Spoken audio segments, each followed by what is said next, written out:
Saudar a todos com a graça e com a paz do Senhor Jesus Cristo. Amém? Glória a Deus. Que maravilha, né? Amados,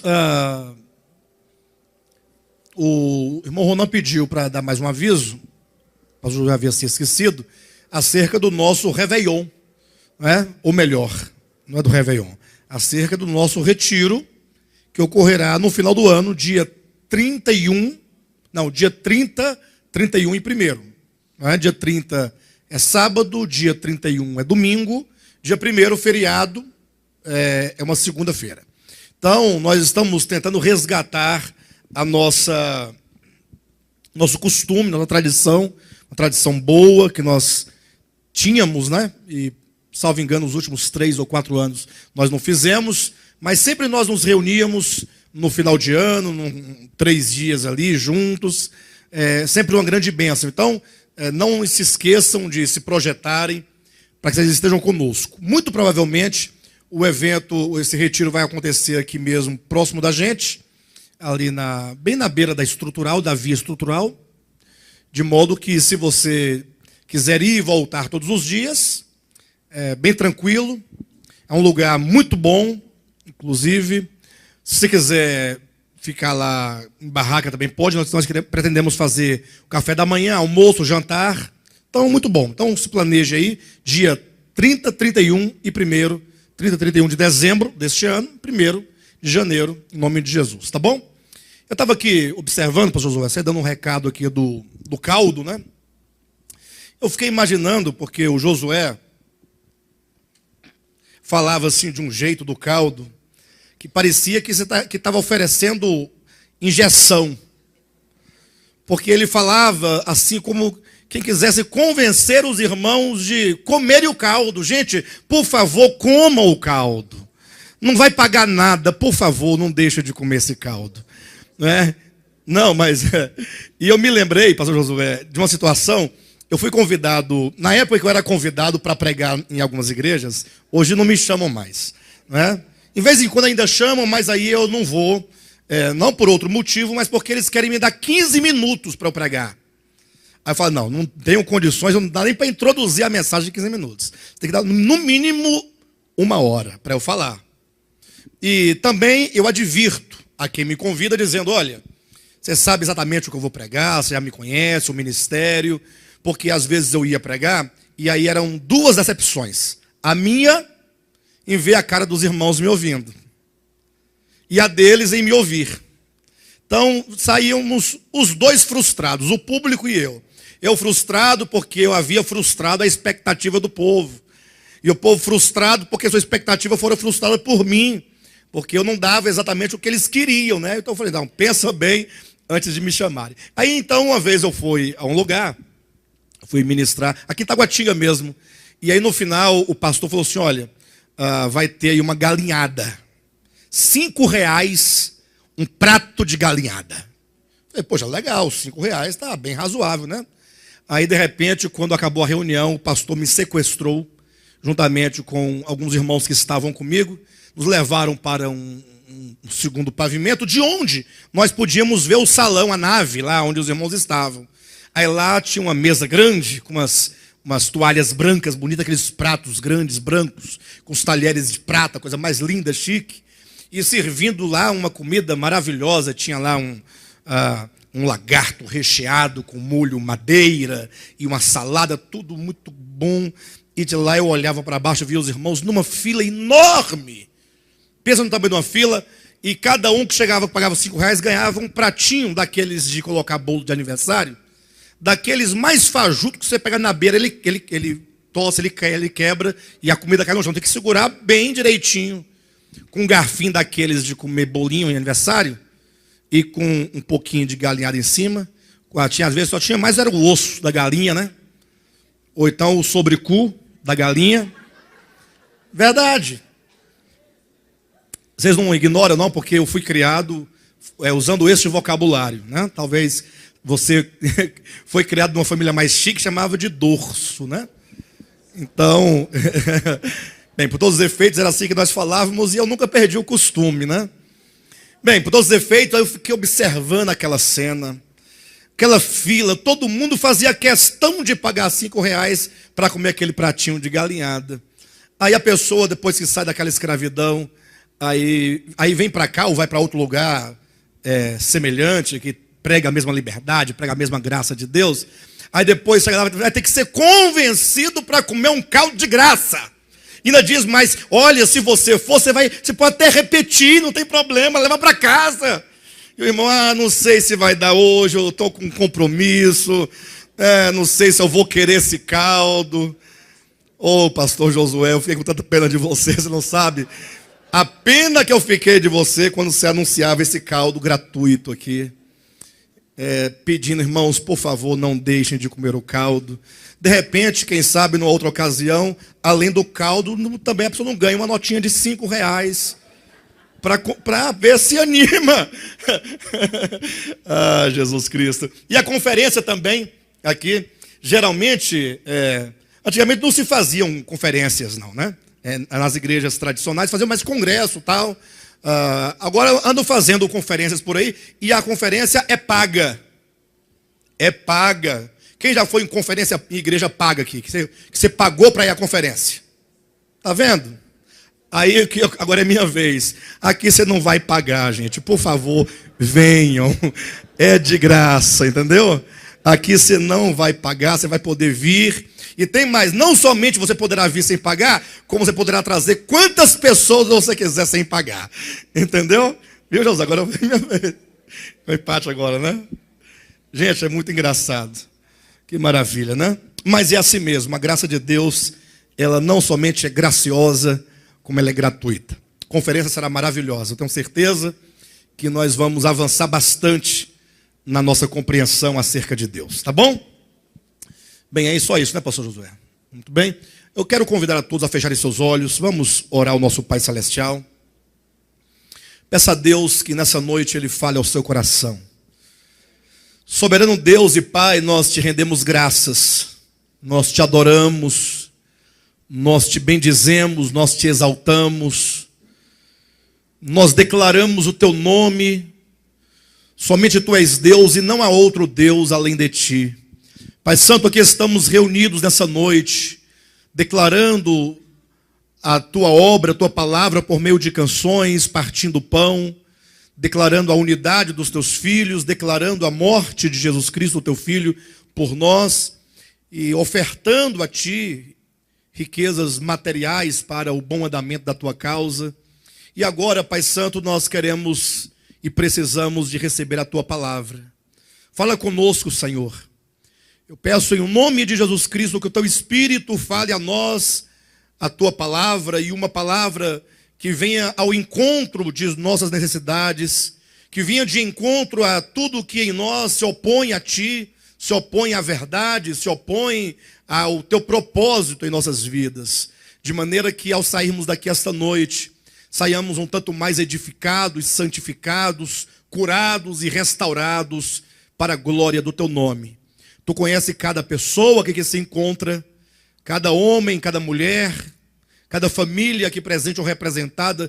Pai Santo, tu sabes de tudo quanto precisamos e, portanto, aqui estamos na tua dispensação para sermos ministrados pelo teu Espírito. É o que em nome de Jesus nós pedimos e agradecemos. Amém. Glória a Deus. Vamos para nossas Bíblias. Essa noite eu não vou ministrar a sequência do Evangelho de João. Eu quero ministrar hoje alguma coisa baseado a partir de Marcos capítulo 4.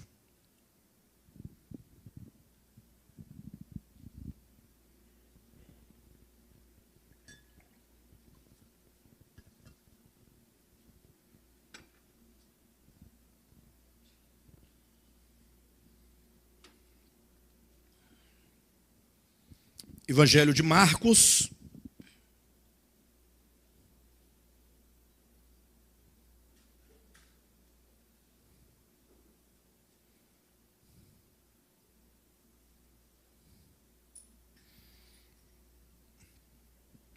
capítulo 4, a partir do versículo 26. Eu quero começar aqui nesse texto. Quero pedir a atenção de todos, porque Acredito que o que nós vamos dizer hoje é extremamente importante para você. Está saindo o som aí na frente? Nas caixas? É uma parábola que Jesus Cristo nos conta, e ele diz assim, a partir do versículo 26, disse ainda, o reino de Deus é assim como se um homem lançasse a semente à terra, depois dormisse e se levantasse, de noite e de dia, e a semente germinasse e crescesse, não sabendo ele como. A terra por si mesma frutifica. Primeiro a erva, depois a espiga, e por fim o grão cheio na espiga. E quando o fruto já está maduro, logo se lhe mete a foice, porque é chegada a ceifa. Eu quero me deter aqui, sobretudo, nos versículos 28 e 29. A terra por si mesma frutifica. Primeiro a erva, depois a espiga e por fim o grão cheio na espiga.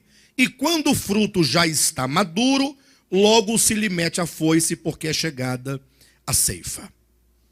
Bem, ainda que essa parábola ela tenha sido dita imediatamente para se referir ao reino de Deus sobre a terra, o reino de Deus como um fenômeno e um evento escatológico a se manifestar sobre toda a terra nos últimos dias, é certo que essa parábola tem uma aplicação pessoal, tem uma aplicação imediata e até mesmo uma aplicação individual no coração de todo aquele que crer no Evangelho.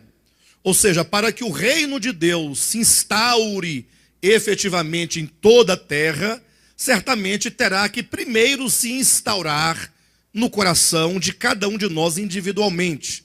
O reino de Deus é dentro do coração, do meu coração, dentro do seu coração, e assim, na medida que homens individualmente vão conhecendo o reino de Deus e se relacionando com Deus e com os homens a partir das leis do reino de Deus, do próprio reino de Deus dentro de si, então esse reino vai ganhando expressão e vai crescendo e enchendo toda a terra, até que chega ao ponto, como diz no versículo 29, de estar completamente maduro, cheio de frutos para a glória de Deus. Isso Jesus fala a partir de uma metáfora, dizendo que é como que um homem lançasse no coração a semente, é como se um semeador lançasse no coração de alguém, a semente, essa semente então germinasse. E ao germinar e desenvolver-se, aí ele coloca alguns estágios do crescimento, como que diz, primeiro a erva, depois a espiga e por fim o grão cheio na espiga. Os irmãos estão com frio aí no salão? Esse ar não está gelando vocês muito? Não? Tá? Não, sim. Aqui para mim eu estou com frio. Aqui onde eu estou com frio. Não sei vocês aí. Não sei se o irmão Raimundo puder dar uma amenizada geral. Não tirar tudo, né? Mas só dar uma quebrada ou na quantidade de ar, ou mesmo na temperatura. Por gentileza, Raimundo. Tá bom? Para que ninguém fique desconfortável. Bem, diante disso, é importante que nós falemos algo acerca da nossa experiência cristã. E eu quero usar essa noite, por isso que eu acabei saltando, né? Hoje eu deveria ministrar João, o Evangelho de João, como desde o início do ano estamos numa sequência de mensagens dentro do Evangelho de João, mas hoje eu achei que seria importante nós darmos uma pausa para eu conversar com a igreja, conversar com você, para que você pense um pouco acerca da vida cristã, acerca de si mesmo, do seu compromisso com o Evangelho, do seu envolvimento com o Evangelho, do modo como você tem visto a sua vida cristã, como você tem determinado a sua conduta, a sua vida cristã, e refletir então. Eu acredito que de tempo em tempo nós temos que parar um pouco e refletir. Isso porque nós costumamos permitir que as coisas caiam na rotina e elas percam o significado para nós. Então muitas vezes a vida cristã perde o significado e nós passamos a vivê-la de modo automatizado, sem nenhuma vida, sem nenhuma reflexão, fazendo as coisas por fazer, no mero compromisso e na responsabilidade de fazer para alguns, e para outro por perder o sentido. Então nem é automatizado, já se perde o sentido, já se abandona muitas coisas e se relativiza o congregar, se relativiza o orar, se relativiza a leitura da palavra, tudo vai se relativizando e nós vamos nos tornando cristãos fracos, cristãos mornos, cristãos vazios, cristãos sem nenhuma motivação de fato no coração, para louvar, para adorar, para ter comunhão e para crescermos. Isso ocorre com muita frequência. Inclusive hoje, por ser uma reunião do Partido Pão, é sempre também uma reunião de muita preocupação. Por que o Partido Pão? Algumas pessoas, inclusive, até chegam a argumentar e a perguntar, a questionar. Por que a reunião do Partido Pão? Cada um pega um pedacinho de pão e um copinho desses pequenininhos de cafezinho, com um pouquinho só de suco de uva, e aí? O que isso muda na vida das pessoas? E nós temos então essa tendência, né, de automatizar as coisas, e talvez seja essa uma das razões porque Cristo estabeleceu o partir do pão. Alguns até inclusive confundem o partir do pão com a ceia. Por dois motivos. Primeiro, porque quando Cristo estabeleceu o partir do pão, que é o pãozinho e o vinho, enquanto os símbolos imediatos do seu corpo e do seu sangue, ele o fez no momento em que se comia a ceia da Páscoa. Se vocês lerem atentamente o Evangelho de Mateus, capítulo 26, ou os demais evangelhos, vai perceber que Jesus, que está escrito assim, olha, enquanto comiam, tomou Jesus um pão e, tendo dado graças, o partiu e disse. Ou seja, em que momento Jesus toma o pão, em que momento ele dá graças pelo pão, em que momento ele parte aquele pão e diz aos seus discípulos, comei dele todos. Em que momento? O texto de Mateus capítulo 26, salvo engano, o versículo 26 diz, enquanto comiam. Aí o leitor atento tem que perguntar, enquanto comiam o quê? Aí você vai perceber, nos versículos anteriores, que eles estavam comendo a Páscoa. Cristo ordenou que seus discípulos preparassem a Páscoa dos judeus, para que eles comessem. Ora, nós sabemos que a ceia da Páscoa não mais prevalece ou vigora enquanto instituição no Novo Testamento, uma vez que Cristo é o Cordeiro Pascal que foi morto por nós, e como todos os símbolos de Cristo no Antigo Testamento encontram nele a sua concretização, então, à semelhança de todos os outros, então o Cordeiro Pascal, ele deixa de ser uma exigência, uma instituição para o povo de Deus comemorar. Então, não há mais a ceia da Páscoa, uma vez que a Páscoa, enquanto festa, a semelhança da festa de Pentecostes, da festa das primícias e outras festas, encontraram em Cristo o seu cumprimento. Porém, foi nesta última festa da Páscoa que Cristo estabeleceu o partir do pão, para que, como ele próprio disse, fazer isso em memória de mim.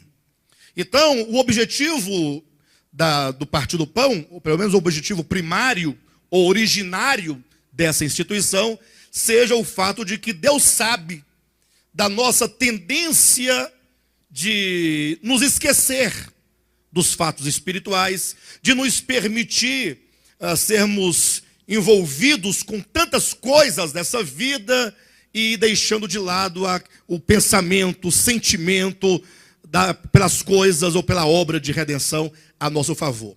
De sorte, então, que toda vez que se parte o pão, essa reunião deveria ser uma reunião de renovo espiritual. É quando eu volto o meu coração, eu volto a minha mente, eu volto a minha consciência, eu resgato, portanto, aquela alegria do início, aquela satisfação, aquele gozo, aquele regozijo do início, quando eu descobrir, pela pregação do Evangelho, que Cristo morreu por mim, morreu pelos meus pecados, me perdoou os pecados. Lembro da alegria que nós tivemos no início, quando no início nós cremos? Quem lembra disso? Aquilo que enchia seu coração. Então Cristo, sabendo da nossa necessidade e não da dele, ele não tem nenhuma necessidade de que você coma nem um pedacinho de pão e beba nem um pouquinho de suco.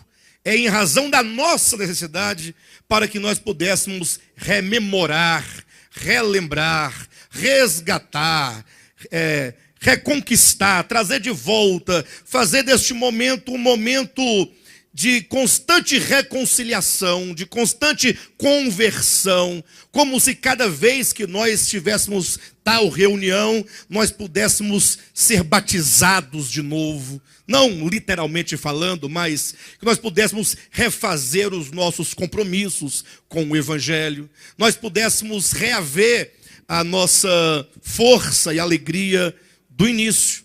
Mas não, infelizmente, a própria reunião com o pão e o vinho, muitas vezes também acaba caindo dentro de acaba caindo no marasmo, numa situação em que nós não é mais um pãozinho e mais um vinhozinho, e nos esquecemos do significado. Cristo disse: fazei isto em memória de mim. E nós sabemos que isso não ficou somente naquele momento, porque tem muitos que compartilham da ideia de que não há partir do pão no Novo Testamento.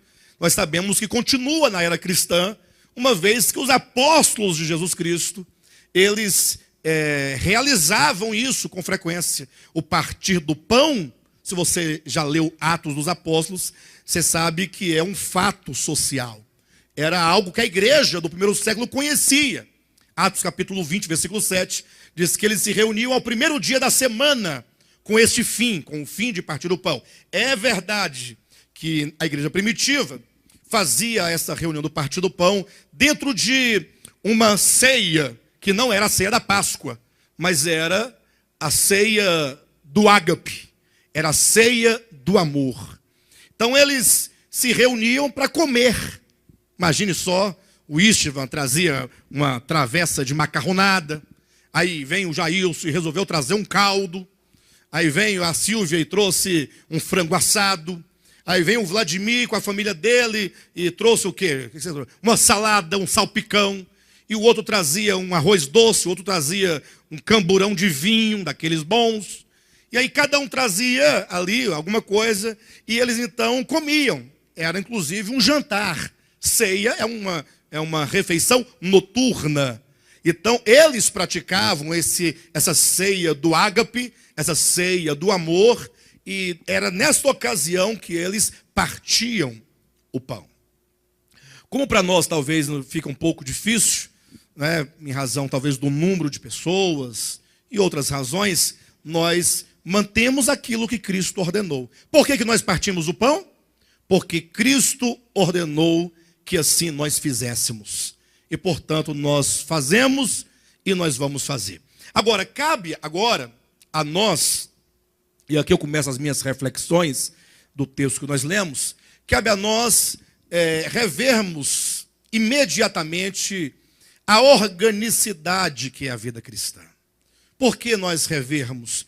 Revermos não somente do ponto de vista da doutrina, mas sobretudo cada um individualmente parar e pensar e refletir e se questionar a si mesmo: será porventura que a vida cristã que eu tenho vivido e desenvolvido, ela possui uma natureza orgânica, ou seja, uma natureza do coração, da alma? Ou será que eu estou levando uma vida meramente exterior? Será que eu estou entendendo, ou pelo menos na minha inconsciência, eu estou levando uma vida cristã religiosa, no sentido de, não, eu frequento os cultos, eu vou aos cultos eventualmente, eu inclusive como o pãozinho, bebo vinho conforme está estabelecido, eu participo com minhas ofertas. Será que nós não estamos esquecendo que o reino de Deus, como Cristo diz aos seus discípulos, não é algo que se diz ali está, ou está do outro lado, ou está em algum lugar, mas o reino de Deus está dentro de vós? Será que nós temos olvidado o fato de que, como diz aqui a parábola, o reino de Deus é como que uma semente? Quando se fala, então, de reino de Deus, e essa é a expressão bíblica, sobretudo para se referir à vida cristã, o que hoje nós falamos de vida cristã é o reino de Deus.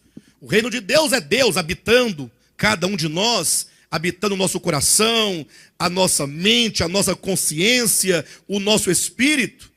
E esse reino, portanto, é como que uma semente. E a figura da semente ilustra muito bem essa questão da organicidade do reino de Deus. Reino de Deus não é uma instituição, não é uma igreja institucionalizada, como, por exemplo, a Igreja Católica Apostólica Romana, enquanto instituição, com seus mecanismos ritualísticos, seus mecanismos materiais, ela se entende enquanto instituição o reino de Deus. Então é como se dissesse, se você quiser ter acesso ao reino de Deus, você terá que estar dentro dessa instituição, participando de todos os seus sacramentos. E aí você começa a imaginar. O primeiro sacramento que eles apresentam é o batismo infantil. Então eles entendem que aquele ato de batizar, colocar aguinha na cabeça da criança, eles entendem que ali, naquele momento, e só pode ser naquele momento, e naquela igreja, pela mão de um padre devidamente ordenado, e a ordenação, inclusive, também é um sacramento, ou seja, porque aquele homem fez um seminário, então ele foi ordenado. Essa ordenação que a igreja dá àquele homem é como que colocasse nele, sobre ele e nas suas mãos uma graça que só ele ou os ordenados possuem. Por isso que agora, tendo ele uma mão com uma graça divina, ele pode então agora batizar aquela criança e aquela aguinha trazer sobre a criança também uma graça divina. Vocês entendem?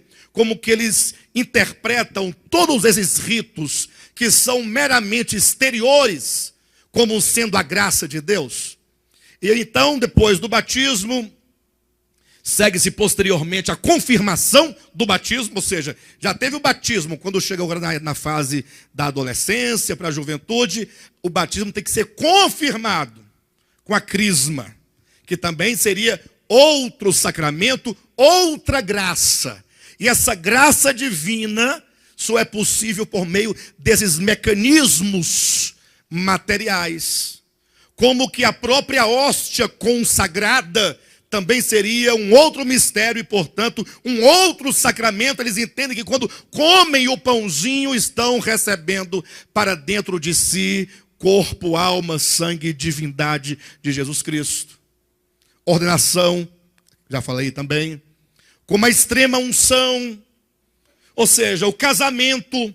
Se o padre foi lá e disse, jogou a aguinha no noivo, a aguinha na noiva, e diz, estão casados, porque a igreja vos declara marido e mulher, então existe uma graça nesse casamento. Se eles não tivessem ido lá, não teria, o casamento não teria graça, ou não teria a graça de Deus. Não seria casamento, seria prostituição, adultério, qualquer coisa do gênero, menos casamento, porque a bênção do casamento, a sacralidade do casamento, estaria na bênção do padre, na aguinha que ele joga sobre o noivo e sobre a noiva.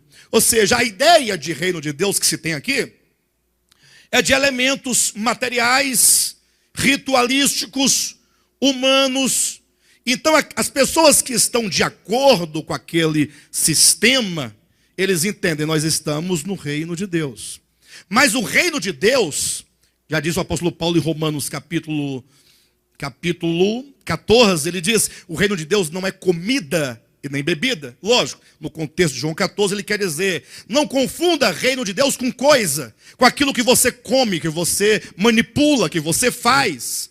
Ou deixar de comer isso, ou deixar de comer aquilo outro, ou ter que comer isso. Reino de Deus não está para essas coisas, não está para ritos, não está para doutrinas meramente humanas, no que tange ao que você come, ao que você bebe, ao que você veste, ao que você dança, ao que você deixa de dançar, o que você escuta ou deixa de escutar. O reino de Deus é algo espiritual dentro do homem, é vida, é orgânico. Razão porque Cristo vai dizendo aqui na parábola que o reino de Deus é como que uma semente plantada no coração do homem. Essa semente é vida, o que significa que o reino de Deus, ou que seja a vida cristã, como você entender, ela é vivida dentro do seu coração. O meu receio, quando eu pensei essa mensagem, é que nós, estando já aqui há 18 anos nesse ministério, e muito mais anos, né, de onde nós viemos, ou seja, talvez uma vida cristã de 20, de 30, de 40 anos. E a pergunta que se faz é: quanto de realidade espiritual eu tenho adquirido ao longo dos meus tantos anos de cristão? Essa é a pergunta. Quanto de realidade espiritual eu tenho recebido, tem sido gerado, tem sido cultivado dentro de mim, para que eu esteja efetivamente na minha história, na minha vida humana, crescendo e me desenvolvendo espiritualmente. Em que nível de crescimento eu estou? Se nós pudéssemos tomar essa parábola como nosso paradigma, né, de exemplo, você está em que momento desse desenvolvimento? Você já recebeu a semente do Evangelho? Já recebeu a semente do reino de Deus? Ou seja, essa semente não é uma semente, não adianta chegar na semana que vem aqui com um camburão cheio de sementes, dizendo: olha, você vai levar para casa a sua semente. Não tem quem faça isso? Não tem? Porque se a Bíblia diz, e você pode ler na sua Bíblia, né? Está aí, ó, como que a semente germinasse. Então, se a Bíblia fala da semente, então aqui está a sua semente. Veja como que já foge da ideia de reino de Deus, que não está para essas coisas. Então não adianta essa manipulação de querer fazer a campanha da semente e dizer que a semente ainda veio de Israel. Mas a ideia é que essa semente está falando daquilo que foi gerado dentro de você. Se nós tomarmos o Novo Testamento, compreendendo que a revelação de Deus nas Escrituras, ela vai seguindo uma ordem crescente, progressiva, assim como a revelação da palavra de Deus, também deve acontecer dentro do meu coração. Por exemplo, se eu sei que a verdade de Deus, ela nos foi revelada nas Escrituras, de forma progressiva. Imagine só, nós tínhamos a lei, que é a Torá, o Pentateuco. Vem os profetas, que estão no nível mais avançado que a própria lei, porque os profetas corrigiram muito do entendimento que se tinha então acerca da lei. Mas veio nos evangelhos a palavra encarnada, o próprio Cristo, que já veio nos elevar de nível. Isso falando do eixo da revelação nas Escrituras. E aí vieram os apóstolos então, fazendo o desdobramento de tudo aquilo que Cristo ensinou e aplicando de maneira prática na vida da igreja, até chegar no Apocalipse, que é um livro de colheita, onde tudo se amadurece, tanto as questões negativas do pecado, no Apocalipse são amadurecidas, como as coisas positivas do reino de Deus. É nesse livro do Apocalipse que se alcança o amadurecimento e, portanto, a colheita. Então, se a verdade de Deus, ela segue essa ordem nas Escrituras, progressivamente avançando de um estágio elementar a um outro superior, até chegar no amadurecimento, não seria correto que essa mesma revelação também se revelasse em mim? Ou não? Ou será que é uma revelação que só se desenvolve e se desenrola nas páginas da Bíblia? Não faria nenhum sentido. Mas aqui está nas Escrituras para nos ensinar pedagogicamente a palavra de Deus, que deve, dentro do meu coração, também seguir de um estágio a outro estágio, de um nível a outro nível. De sorte então que, tomando somente o Novo Testamento, de Mateus a Apocalipse, poderíamos dizer o seguinte, que é nos evangelhos, esse primeiro nível com o qual nós lidamos, seria aquele momento inicial em que a semente ela é lançada e semeada no coração. É quando você ouve o evangelho.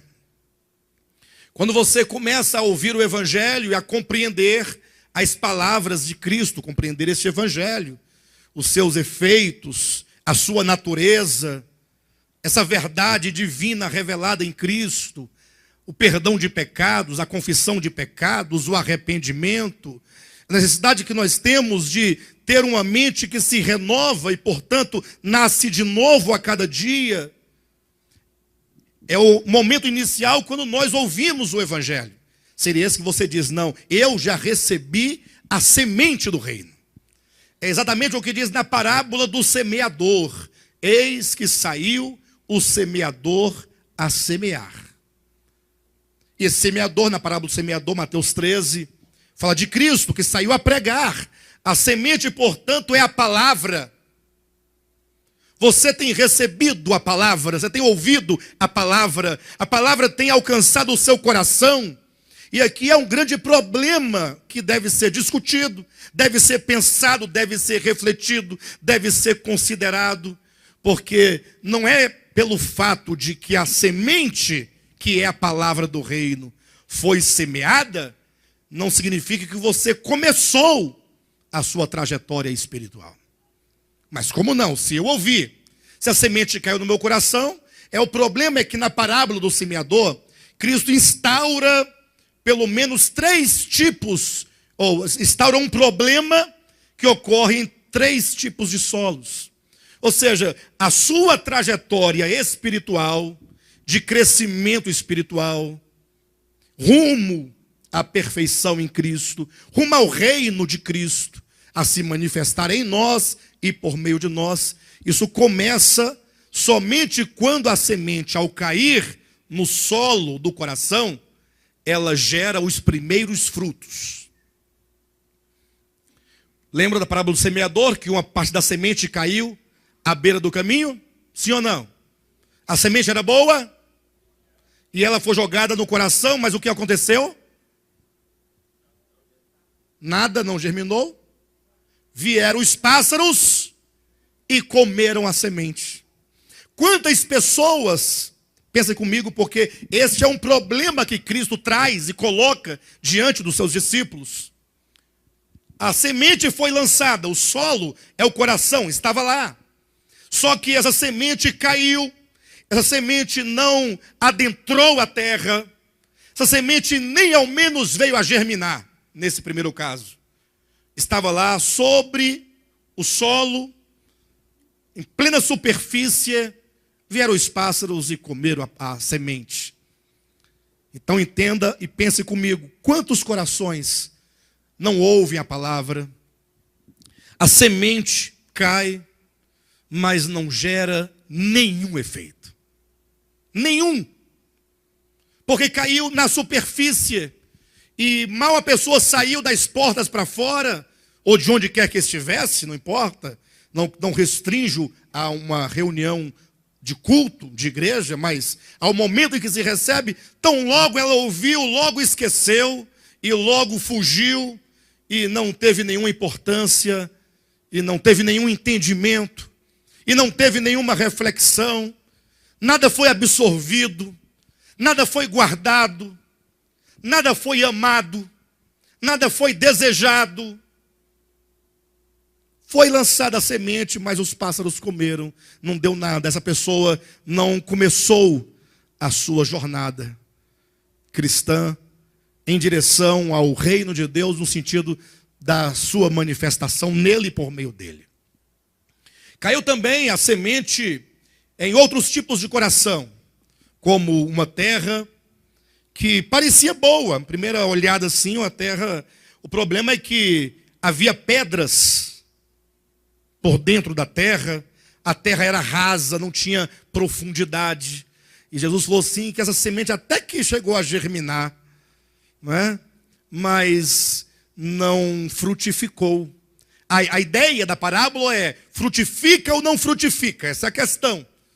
A semente germinou, mas quando ela tentou aprofundar suas raízes, para que aquelas raízes alcançassem o mais profundo do ser da pessoa, raízes do evangelho que entram na mente, nas vontades, raízes do evangelho que entram nas emoções, na consciência, na alma, nas regiões mais profundas, para gerar as mudanças, não conseguiu, porque a terra era rasa, não tinha profundidade.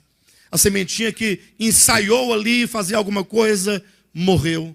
Jesus disse que essas são as pessoas superficiais, que ficam empolgadas com a mensagem do evangelho, se empolgam, alegre, que maravilha, você ouviu, mas aí vem as tribulações, as angústias, e a pessoa não consegue progredir na vida espiritual e abandona, e logo ela prefere ser aceita no mundo, ela prefere um caminho que não lhe exija muita coisa, prefere um caminho largo, porque ela poderá ser exatamente aquilo que ela é, porque nada vai lhe obrigar, ou lhe pedir, ou lhe exigir que deixe alguma coisa, que se negue a si mesmo, que tome a cruz. Essa pessoa teve uma experiência de mera emoção, foi só uma emoção, foi ao encontro, se empolgou no encontro, achou que era mil maravilhas, quando descobriu que a vida cristã, ela tem um aspecto prático. Essa pessoa falou: não, mas não era bem isso que eu queria. Na verdade, eu não compreendi isso que vocês estão dizendo, eu achava que era outra coisa. E a Bíblia diz que a plantinha morre, não prospera. Essa pessoa não começou a sua jornada cristã. A outra semente, ou outro tipo de solo, era uma terra que tinha espinhos. E a sementinha chegou a nascer, mas tão logo ela ensaiou sair, ganhar os ares, os espinhos sufocaram e mataram aquela plantinha. Jesus disse que os espinhos são a fascinação pelas riquezas e os cuidados deste mundo. A pessoa também não compreendeu o evangelho. Esses três tipos de solo falam de pessoas que tiveram algum contato com o evangelho, mas foi só um contato. O evangelho não ganhou o seu coração. E por dois motivos básicos, ou que seja, por um motivo que são três. O motivo básico é: essas três pessoas não entenderam o evangelho. Eles não compreenderam o evangelho. E porque não compreenderam, é que esse não compreender se desdobra em três. Não compreendeu por causa das riquezas, não compreendeu por causa da superficialidade, não compreendeu por causa do curso do mundo. Ou seja, são coisas que estão no coração que não permite a pessoa, pelo menos naquele momento, a ter uma compreensão acerca de Deus.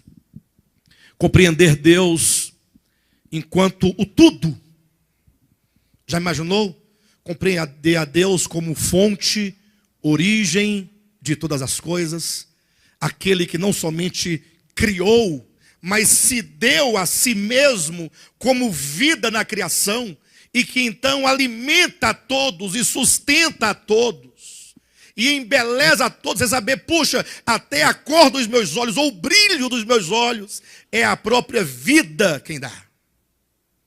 E você agora, movido por essa compreensão, e compreendendo muito mais do que isso, compreendendo que o homem, na sua história, ele caiu, e a queda do homem foi a coisa mais perversa que já houve. E nós falamos da queda do homem com tanta naturalidade, como se fosse coisa de só menos importância. Mas a queda do homem foi a decisão no coração do homem de não viver por Deus, de não viver para Deus. É o homem dizer não à vida. Dizer: não, eu sou bom e suficiente por mim mesmo. Por que eu tenho que viver sob o controle dele, a direção dele, submisso a ele, subordinado a ele, sujeito a ele? Por que eu devo obedecê-lo? Porque eu devo amá-lo. Afinal, eu não tenho a minha vida, eu não posso ser eu mesmo. Foi a coisa mais perversa que já ocorreu. E para você ter o mínimo de noção da perversidade, malignidade do pecado e da queda do homem, basta você olhar para os seus efeitos. Olhe para as doenças que nos consomem, que nos mata aos poucos. Olhe para a vergonha, como diz o apóstolo Paulo aos Filipenses, para o corpo de vergonha que o pecado nos legou. Esse corpo que está subordinado às leis naturais e às leis da queda, inclusive, e sobretudo, e nós vamos envelhecendo e se corrompendo, e fedendo e sendo destruídos. Todo dia estamos lá, ou estão os homens levando os seus mortos para serem sepultados, ou não. Todo dia, você passa na frente de um cemitério, está lá todo mundo, e aí tem aquele velho argumento que se diz em sepultamentos, né? Geralmente os preletores que vão fazer o sepultamento, a cerimônia fúnebre, costumam dizer, já se vão 6.000 anos que o homem, tendo caído, morre, e nós nunca nos acostumamos com a morte. E os homens choram, enterram aqueles a quem ele amam. Muitas vezes o corpo cadavérico ali já não tem nenhuma condições nem de estar ali, porque já fede, já apodrece, foi embora toda a beleza, tudo, nada mais existe. Isso é a corrupção, é o pecado, é a vergonha, como diz o apóstolo Paulo, o corpo de vergonha. E nós não conseguimos perceber, puxa, isso que nós tanto repudiamos, isso de que nós fugimos, o que nós não queremos, ainda pedimos, Senhor, faça alguma coisa, Deus, e Deus responde, filho, mas isso é a consequência da queda, isso é o problema do pecado. Vocês não conseguem perceber a malignidade da queda, nem vendo o seu resultado palpável, material, diante dos olhos. Então, esses corações que não compreenderam a Deus como fonte, origem, que sustenta tudo, não compreendeu a si mesmo, não compreendeu a queda, porque compreender o Evangelho é saber quem Deus é saber quem você é. Muitos até que já chegaram a entender alguma coisa sobre Deus, mas não entenderam que eles são, não se entendem, porque se acham justos, bons, suficientes. Somente aquele coração dito que era uma boa terra, disse Jesus, são aqueles que compreenderam, eles entenderam. Quando então você compreende dentro de você, não precisa que o pastor exorte, corrija, expulse da igreja, ou fique te ligando no meio da semana, por favor, venha congregar, ou faça isso, ou faça aquilo outro. Nada disso tem nenhum valor e é totalmente desnecessário, porque aquele que compreendeu não precisa de tutores. E essa é a razão, porque não somente o povo de Deus, mas os homens, de uma maneira geral, precisam de alguém para fazê-lo caminhar. E tem que ter um esporão e um ferrão para ficar ameaçando para você dar dízimo, ameaçando para você não comer aquela comida, não beber aquela bebida, te ameaçando com fogo do inferno, com macumba, com demônio, com gafanhoto, ameaçando. Já observaram que as pregações são tudo de ameaça? E o povo precisa da ameaça para ele conseguir minimamente dar um passo que na verdade é mais para trás do que para frente, porque tem a disposição errada. Falta de compreensão. Quando se compreende o Evangelho, aí você começa a sua vida espiritual. É o começo. E lá diz que esse que conheceu, ele frutificou a 30, a 60 e a 100 por um. Ou seja, há um resultado. Quando Deus nos chamou, queridos, pastor Josué, quando Deus te chamou, você foi chamado por Deus? Olha, com certeza. Viu, Juraci, quando você foi chamado por Deus, Deus te chamou? Eu me lembro quando Deus te chamou. Eu tenho plena certeza que o Juraci foi chamado, porque se ele não fosse chamado, não teria como ir. Não, e não tinha ido, Rosane. Ou Deus chama, ou ele não teria ido, porque o Juraci era terrível. Mas, quando Deus te chamou, Juraci, Adriano, quando Deus te chamou, poderia citar o nome de cada um de vocês. Ele não somente te deu a semente da fé, da verdade, do reino, como Deus depositou expectativas sobre você. Expectativas? Sim, falo como homem, com a perspectiva humana. Porque aquele que planta uma semente tem expectativa de comer dos frutos. E portanto, Deus, quando nos chamou, que plantou em nós a semente, e que quando essa semente então gerou dentro de nós, pelo entendimento do Evangelho, você foi transformado em semente. Você se tornou um filho do reino. É a parábola seguinte, a parábola do semeador. E aí é dito que o semeador agora pegou um tanto de homens sementes, mulheres sementes, homem no geral, ser humano. Pegou homens sementes e diz que ele semeou no mundo. Você é uma semente semeada no mundo, nesse mundo criado. Você é uma semente que Deus semeou.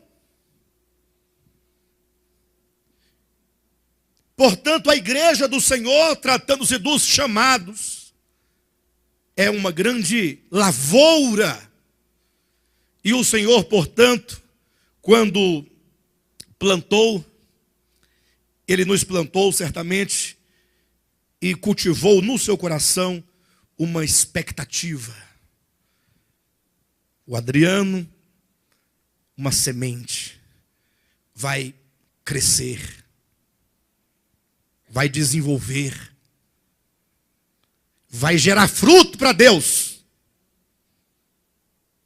Vai gerar frutos para Deus.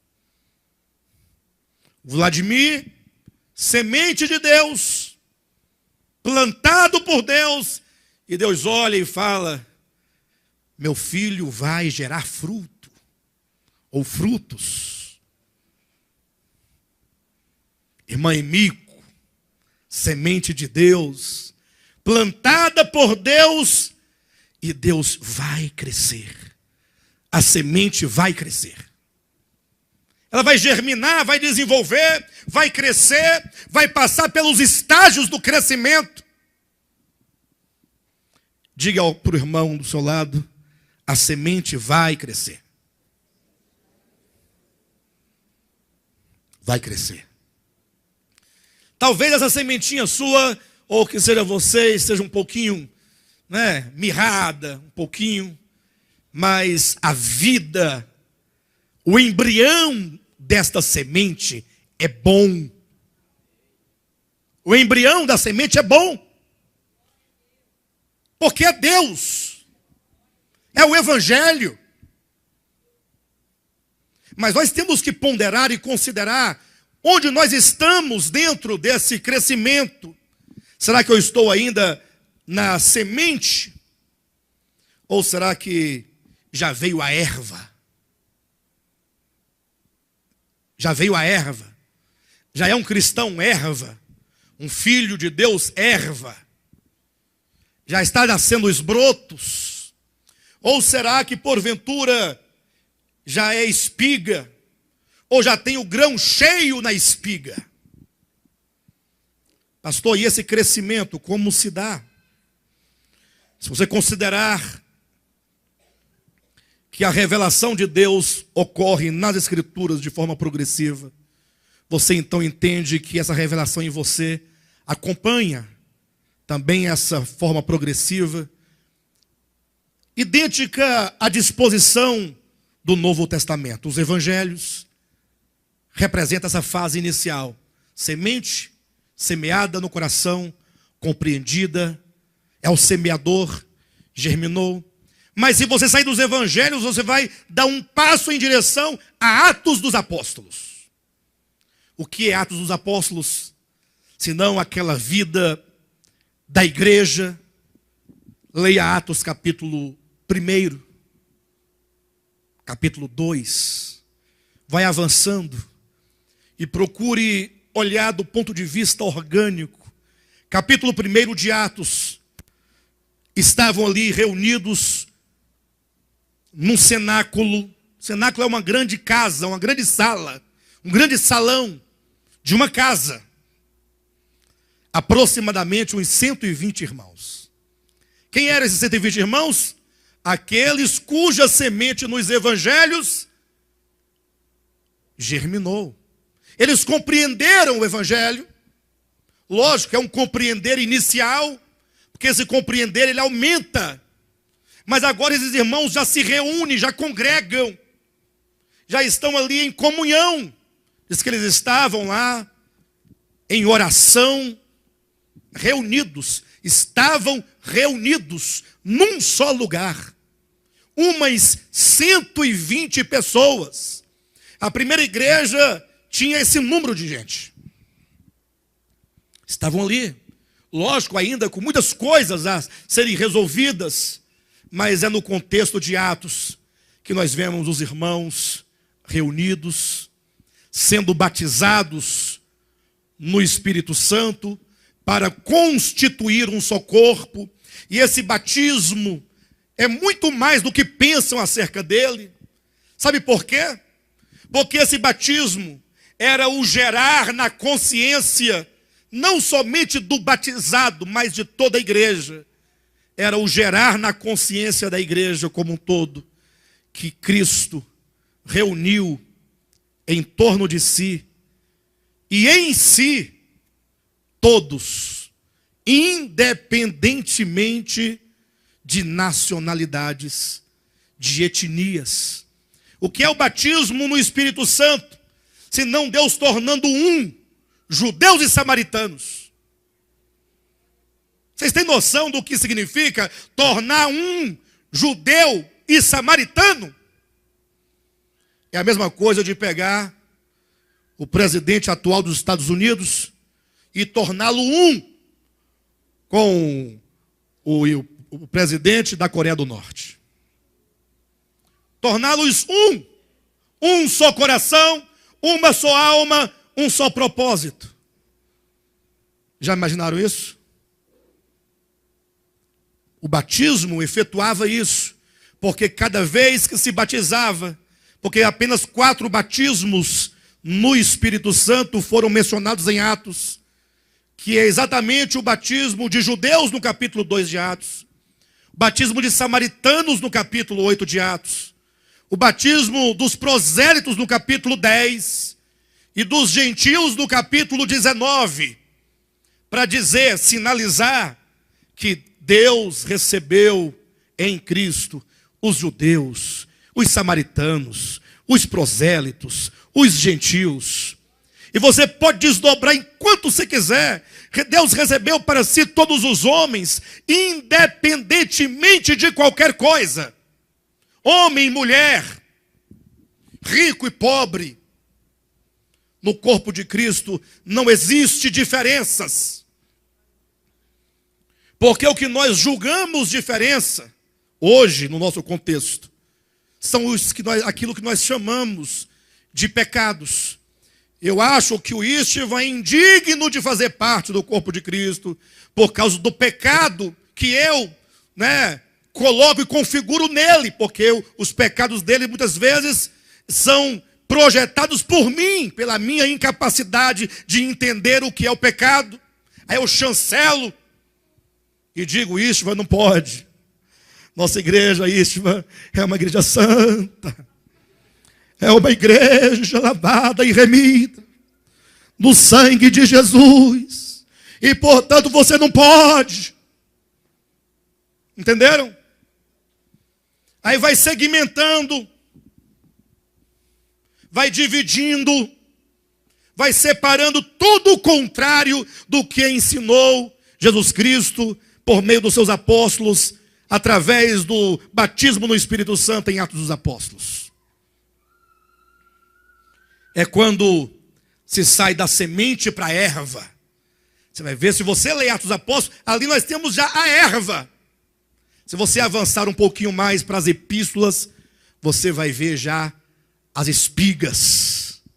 Porque nas epístolas que nós vamos encontrar e vamos nos deparar ali com as verdades sendo colocadas de uma maneira prática, experiencial nas igrejas. É por isso que você tem na sua Bíblia carta aos Coríntios. O que é carta aos Coríntios? É a experiência de uma igreja que aprendeu a crescer por meio de suas experiências no trato para com as coisas negativas. Porque nós julgamos que o fulano só está crescendo porque eu vejo perfeição nele. Grande engano. Não há crescimento, não há cura, não há transformação sem que os tumores do pecado sejam mostrados e revelados, para que nós possamos primeiramente saber que temos tais e quais problemas. Por isso a igreja de Corinto tem 2 cartas. Leia a primeira e você ficará decepcionado com aquela igreja. Mas, a despeito de qualquer coisa, o apóstolo Paulo lhe começa dizendo a esta igreja, ele sabia de todos os problemas que aquela igreja tinha. Tinha de todo tipo de problema. Imagine vocês, desde irmão que levava o outro irmão à justiça para poder cobrar dinheiro, às vezes até indevidamente, às vezes devidamente. Problemas de casamento, problemas de incesto. Tinha um caso lá de um jovem que mantinha relações sexuais com a mulher do seu próprio pai. Que igreja esquisita, não? Uma igreja que tinha problemas no trato para com os dons espirituais, porque tinha muito orgulho e pouco amor. Uma igreja difícil de tragar, de engolir. Mas o apóstolo começa dizendo a esta igreja, sabendo de tudo isso, aos santos em Cristo Jesus que estão em Corinto. Olha que maravilha. Visão. Porque agora, ele não está aqui para julgar, para condenar, para apontar. Ele está aqui para primeiramente dizer, eu os vejo em Cristo. O olhar meu é de ver que cada um de vocês estão em Cristo. Eu vendo aqui hoje os irmãos servirem o pão e o vinho. Salvo engano, eu vi a irmã Edna. Eu vi também o Istvan. Outros irmãos. E na hora eu me recordei que na minha infância, os irmãos que levavam o cálice e o pão, eram aqueles irmãos que na assembleia eram vistos e tidos pelos mais santos, eram pessoas intocáveis. E aqui são os irmãos simples da igreja, sem nenhuma exigência de nenhum tipo de condição imposta sobre qualquer um que seja. Todos nós aqui podemos levar o pãozinho e o vinho para o outro, até eu posso. Eu posso, Josué? Então, se um dia você me der a honra, eu vou levar o pãozinho. No caso, o Vladimir, que cuida dessa área, né? Mas não precisa me dar essa chance. Dê aos irmãos, qualquer um. Ah, pastor, eu queria tanto também ajudar. Procura o Vladimir.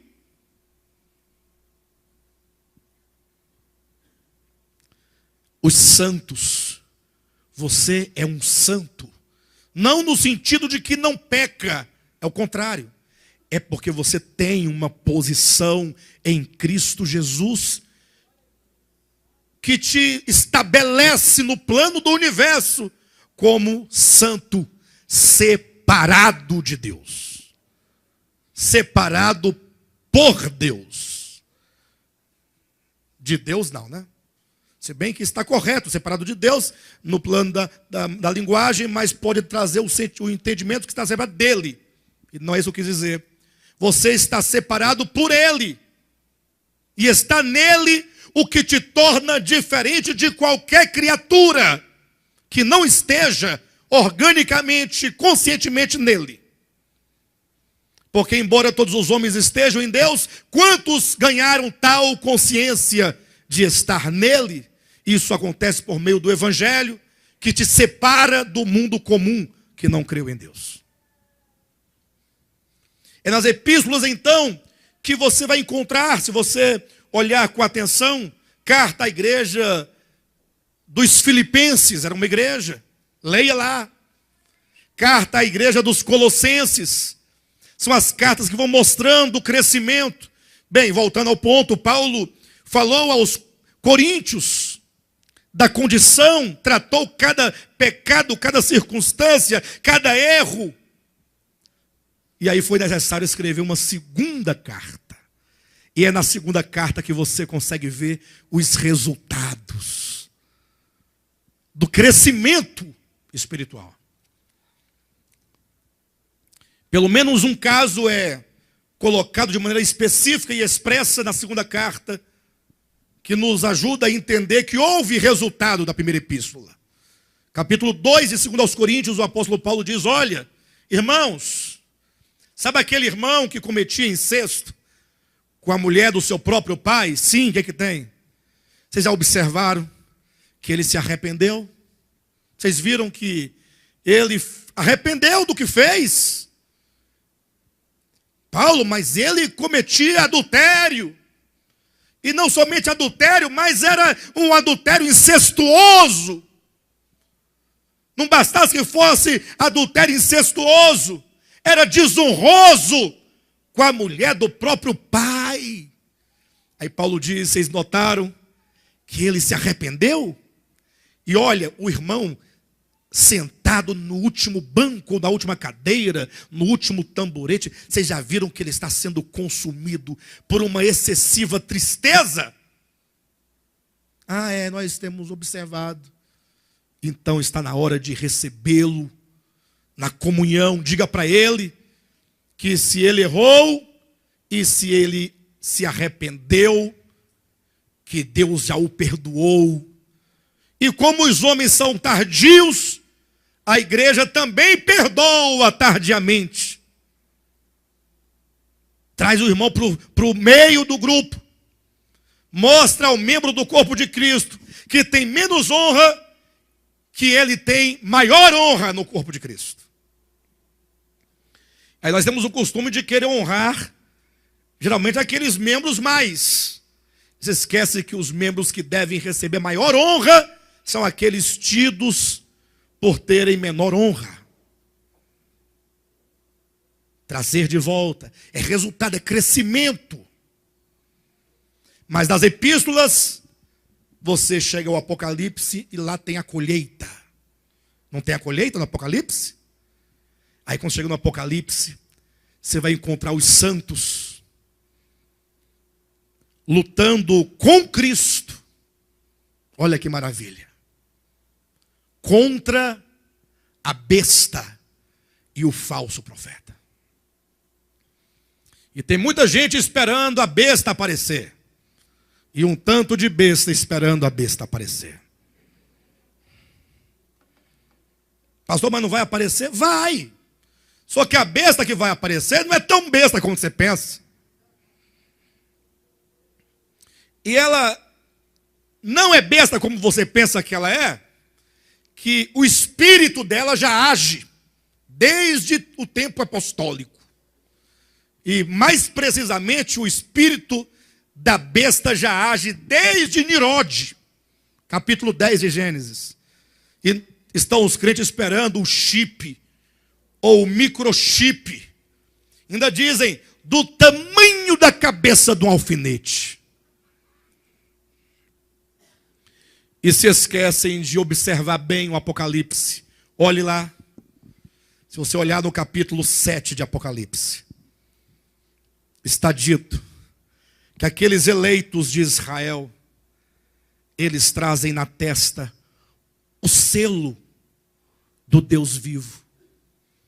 Se os incrédulos trazem na testa o selo da besta, os santos trazem o selo de Deus. E só daí dá para você perceber que o selo da besta não pode ser um microchip. Do contrário, o selo de Deus também deveria ser algo semelhante em natureza. Ou não? Pastor, e que selo é esse na testa? É o nome do Deus vivo. Pastor, mas aqui são os santos de Israel. Então vai para o capítulo 14 de Apocalipse. E veja lá os santos sobre o Monte Sião, tendo escrito na testa, também é na testa, o nome do Pai e o nome do Cordeiro. O que significa que esses trazem uma consciência do que é o Pai e uma consciência da redenção aqui. Por isso eles são os servos de Deus. Por isso eles cantam um cântico novo, de uma experiência de redenção, de reconciliação. É o cântico na Bíblia significa experiência. E um cântico novo é uma experiência nova, pessoal, única, de alguém que experimentou a Deus, porque o conheceu na sua própria experiência. E portanto, o selo da besta, a marca da besta, o nome da besta, seja o que for, é o espírito do anticristo. E é hora de nós começarmos a desautomatizar as palavras. Você fala, é o anticristo. Calma, diga anti. Diga anti-cristo. Então muda a palavra, diga contra Cristo. Selo da besta, marca da besta, não tem chip. É uma consciência contrária ao Espírito de Cristo. Pastor, e o que é o Espírito de Cristo? Bem, diremos isso com todos os pormenores da conferência. Mas o Espírito de Cristo é o Espírito que é um com o Pai. É uma consciência que pode dizer, eu e o Pai somos um. Propósito. Vontade é uma só. Tudo o que o Pai é, eu sou. Porque as minhas palavras são dele. Porque as minhas obras são dele. Nós somos um.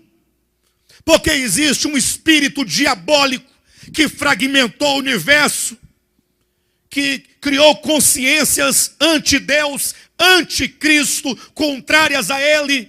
E agora é num mundo caído, diabólico, separado de Deus, é que entra uma consciência no meio de tanto de inconsciências para dizer, olhem para mim, eu e o Pai somos um. E eu vim para que vocês sejam um em mim, eu em vocês, e todos vocês no Pai e o Pai em mim, todos sejam um. Mas não é esse um, como dizem a maioria dos hinos feitos a partir de João 17, que diz, somos um, irmãos, dá as mãos, vamos dar as mãos, somos um no amor. Não é isso. Não é esse ser um. O ser um diz respeito a uma consciência, a um coração que já entendeu que veio de Deus. E portanto a minha primeira unidade é do meu espírito, do meu coração, da minha mente, da minha consciência, das minhas vontades, com a vontade, a mente, consciência, o coração de Deus. Não há distinção. Por isso Cristo nos ensinou dizendo, vocês devem orar assim, Pai nosso que estás nos céus, que o teu nome seja santificado, porque os homens não querem que o teu nome seja santificado, porque os homens profanam o teu nome, mas o meu desejo é que o teu nome seja santificado, porque nos céus o teu nome é santificado, é vindicado, é aclamado, mas na terra os homens não amam o teu nome, profanam o teu nome, zombam do teu nome, mas o meu coração é um com o teu coração. O meu desejo é que o teu nome seja santificado. E a oração do Pai Nosso vai trazendo, portanto, a vontade do Pai, o reino do Pai, assim na terra como é no céu. É o meu desejo que é um com o Senhor. Enfim, e se eu tenho essa ideia, essa concepção, essa consciência de ser um com Deus, eu não vou reconhecer que o neto também veio da mesma fonte de vida que eu? E se ele veio da mesma fonte, não devo eu ser um com ele? Sim ou não?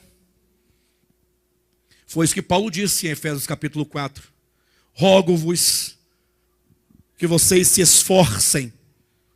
esforcem para manterem a unidade do Espírito. Não é a unidade do caldo. Nada contra o caldo vai ajudar a chegar lá. Mas e quando faltar o caldo? Irmãos, hoje não tem caldo. Já vai sair com raiva, porque não tem caldo. Não, se tivesse caldo eu ia ter comunhão com os irmãos. Não tem caldo, eu vou me embora. Igreja sem caldo, igreja sem comunhão.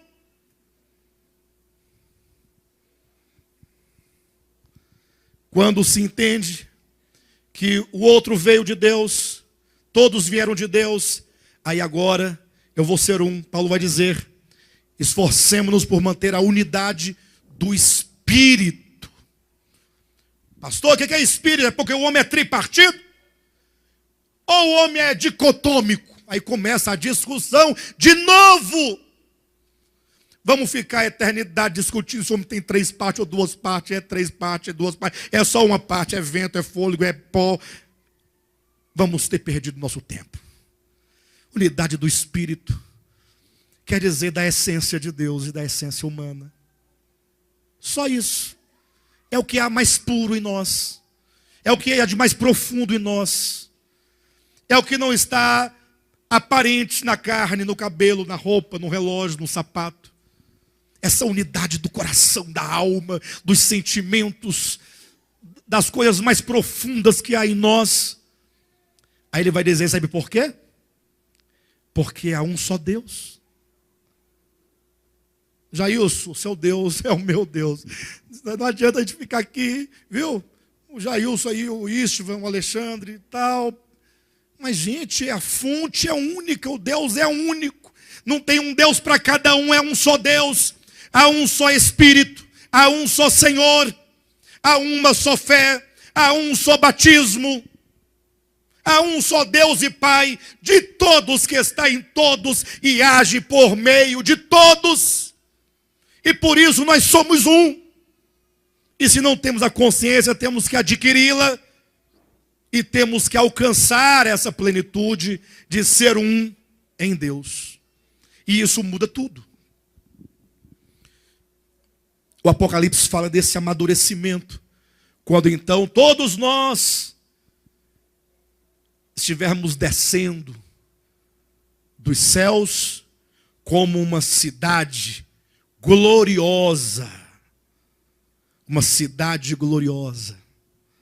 Você quer ter o mínimo de discernimento da nossa natureza santa, redimida, glorificada? Olhe para a pedagogia de João. Uma cidade de ouro transparente. O ouro transparente não somente fala do valor, mas fala da pureza, porque é um ouro transparente, límpido. Uma cidade gloriosa, o rio de águas vivas, a abundância de suprimento de vida, enchendo essa cidade, alimentando essa cidade, o trono de Deus governando no topo de todos nós, reino de Deus em manifestação, descendo para uma terra restaurada, sobre homens restaurados, em plena reconciliação com Deus. Mas a pergunta que eu faço, e eu quero encerrar, é se nós temos pensado nessa organicidade da vida cristã, do reino de Deus. Se nós temos atentado para o nosso coração, para a nossa alma, quanto de coração de Cristo eu tenho desenvolvido. É para dar o desespero, né? Às vezes, não é? Puxa vida. Quanto que nós ainda criticamos, apontamos, negligenciamos, quanto que nós ainda desprezamos, não damos o devido valor a coisas tão puras, tão grandes, tão maravilhosas. Então é preciso, e não tem outro meio, não tem outro caminho, senão nós darmos um passo seguro, espiritual, em direção a uma transformação, uma mudança. Eu preciso de mudanças no coração. Não preciso de mudança denominacional. Não preciso de mudança de reuniões, de dias, de lugares, de tempo de louvor. Não preciso de mudanças em nenhuma natureza. Pastor, tem como mudar a reunião de oração da terça para domingo antes do... Não vai mudar. Essas coisas mudam, mas não alteram a essência. Qualquer mudança que se fizer, no âmbito meramente exterior, institucional, organizacional, de modelos, não muda, não altera. Então nós temos que pensar um pouco. Pensar o coração, pensar a alma, pensar a vida, pensar a existência. Eu preciso disso. Quem aqui precisa? De coração? Que tal nós começarmos a pensar essas coisas? Pensar. Mas não é para ficar pensando o outro, não. Cada um pensando em si. Não como um ato de egoísmo, mas é porque eu não tenho como ficar pensando a vida do Adriano e esquecendo da minha. Porque se o Adriano pensar a vida dele, espiritual, e eu pensar a minha, nós vamos crescer juntos. Agora, se cada um pensar a vida do outro, eu estava olhando aqui, rapaz, estava observando aqui, sabe? Vocês viram o Alan? Não muda mesmo, né? Não tem jeito. Semana passada estava com aquela camisinha lá do Eduardo Costa. Pastor falou na pregação, ele continua com a camisa do Eduardo Costa. E é só porque parece com o Eduardo Costa. Eu não diria que parece, não, mas lembra. Lembra. Sem olhar rápido assim, opa, peraí, será que é? Não. Vocês entendem? Pensar as coisas do coração, de Deus, do Espírito, da verdade. Isso é ser orgânico, isso é palavra orgânica. Fora disso, tudo que acontece exteriormente é bobagem, pura bobagem. Tá bom, queridos? Eu acredito que foi suficiente para nós começarmos a refletir o nosso crescimento espiritual. Tá bom? Vamos cantar uma canção?